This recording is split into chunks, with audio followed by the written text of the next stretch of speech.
महाराष्ट्राच्या विधानसभा मतदानाच्या दिवशी वंचित नेते प्रकाश आंबेडकर यांनी मोठे वक्तव्य केले आहे।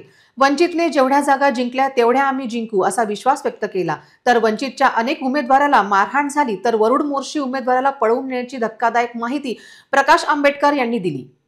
राज्यात सत्ता परिवर्तन होण्याचे संकेत आहे। देशातील राष्ट्रीय पक्ष या निवडणुकीत बाजूला सारले जातील असा विश्वास वंचित नेते प्रकाश आंबेडकर यांनी व्यक्त केला।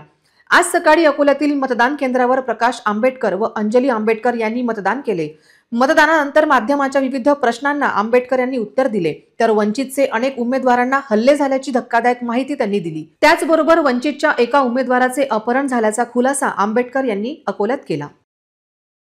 एवढं सांगतो की दोन नॅशनल पार्टी जे आहेत या साइडलाईन झालेल्या असतील एवढंच फक्त मला एकंदरीत दिसतंय। आणि रिजनल पार्टीज जे आहेत त्यांचं प्राबल्य वाढलेलं असेल। आता माझ्या 23 तारखेलाच ते कळेल की निर्णायक कोण आहे ते। आपल्या किती जागा येतील ते आम्ही जेवढे लढले तेवढे आले पाहिजे ही आमची इच्छा आहे। हिंगोलीत उमेदवारावर हल्ला झाला।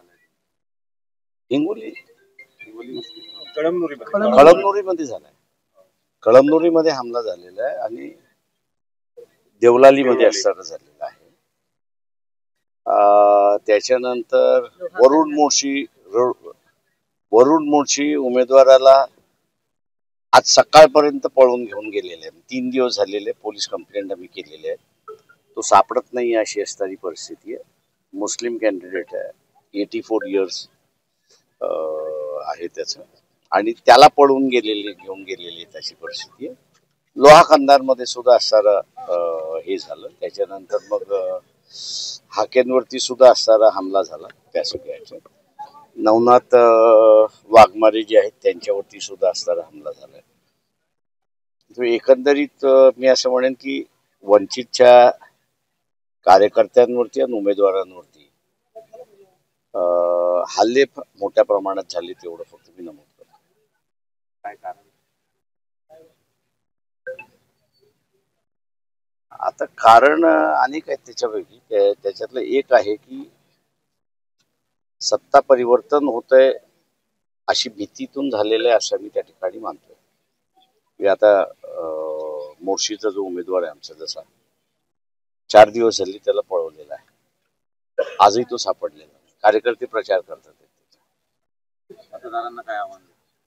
मी मतदारांना आव्हान एवढंच करणार आहे की ज्या विचारसरणीला आपण मानतोय त्या विचारसरणीला आपण असताना मतदान करा, मोठ्या प्रमाणात मतदान करा, म्हणजे जेणेकरून सरकार जे आहे ते आयाराम गयारामचं येण्यापेक्षा आणि खरेदी फोरोश करण्यापेक्षा एक विचारांचं सरकार त्या ठिकाणी चालेल हे आपण बघितलं।